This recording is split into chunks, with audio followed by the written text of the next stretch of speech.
আসসালামু আলাইকুম। বর্তমান যে আমাদের ইউনূস সরকার এবং অন্তর্বর্তী সরকার যারা আছে, তারা বর্তমানে জনগণের কাছে দিন দিন তাদের আস্থা কমতেছে এবং বর্তমানে রাজনৈতিক চাপ, নির্বাচন এবং পোস্ট ডিলেট এবং বিভিন্ন উপদেষ্টার যে কার্যক্রমের জন্য বর্তমানে এই সরকার দিন দিন আস্থা হারাচ্ছে জনগণের।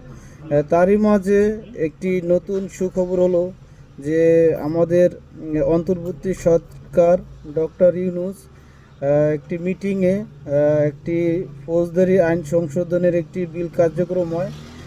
সেটা হয়তো করতে পারলে আমাদের দেশে যে 20 কোটি জনগণ আছে তারা হয়তো অনেকটা উপকারিত হবে।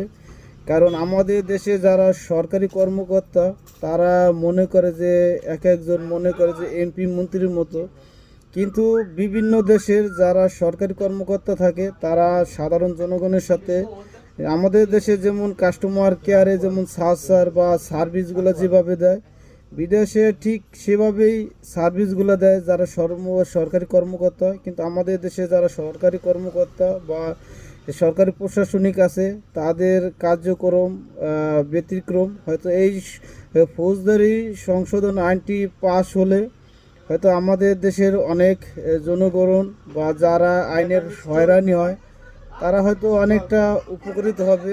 এরকমই একটি আইন সংশোধন হয়েছে, ফৌজদারি আইন। আজকে একটি অনুষ্ঠানে ফরেন সার্ভিস একাডেমি অনুষ্ঠানে আমাদের যে আইন উপদেষ্টার আছে আসিফ নজরুল, তিনি একটি আইন ঘোষণা করেন যে আমাদের নতুন একটি আইন সংশোধন হতে যাচ্ছে। এটা হয়তো এই সরকার বা আগামী সরকার যারা আসবে তারা হয়তো এই আইনটি ব্যবহার করবে। এই যারা বর্তমানে আমাদের দেশের যে প্রশাসনিক যে বিভিন্ন সময় মানুষ অ্যারেস্ট হয় বা কারণে অকারণে বা মন চাইলেই যে কাউকে অ্যারেস্ট করতো, সেটা আর এখন থেকে পারবে না। কারণ এখন থেকে কাউকে অ্যারেস্ট করতে হলে তাকে পরিচয় বহন করতে হবে এবং 12 ঘন্টার মধ্যে তাদের পরিবার বা তাদের পরিজনের কাছে সেটা জানাইতে হবে। এটা হলে হয়তো অনেকটা উপকারিত হবে। কারণ একটি মানুষ কী কারণে অ্যারেস্ট হয়েছে বা কী কারণে তাকে ধরা হয়েছে সেই জিনিসটা তাকে 12 ঘন্টার ভিতরে উল্লেখ করতে হবে।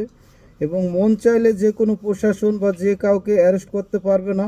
কারণ অ্যারেস্ট করতে হলে তাকে তার কারণ দেখাইতে হবে। এটা হয়তো পাশ হলে আমাদের দেশে অনেক উপকারিত হবে। কারণ অতীতে যারা সরকার ছিল, কারণ অনেক সময় অনেক মানুষকে অ্যারেস্ট করছে যাদের 10 দিন 12 দিন কোনো খোঁজ খবর ছিল না। আর অনেক সময় অনেক ধরনের সাদা পোশাক বা বিভিন্ন পোশাকধারী মন চাইলে যাকে অ্যারেস্ট করতো, এখন হয়তো এই জিনিসটা থাকবে না। এতে আমাদের দেশে অনেক সাধারণ জনগণ উপকৃত হবে। কারণ এই কাজটা হয়তো করতে পারলে সরকার অনেকটা প্রশংসিত হবে। আর এই জিনিসটা ধারাবাহিক থাকলে আমাদের দেশে আইনের প্রতি মানুষের আরও শ্রদ্ধাশীল হবে। আজ এ পর্যন্তই। ভালো থাকবেন সবাই। আল্লাহ হাফেজ।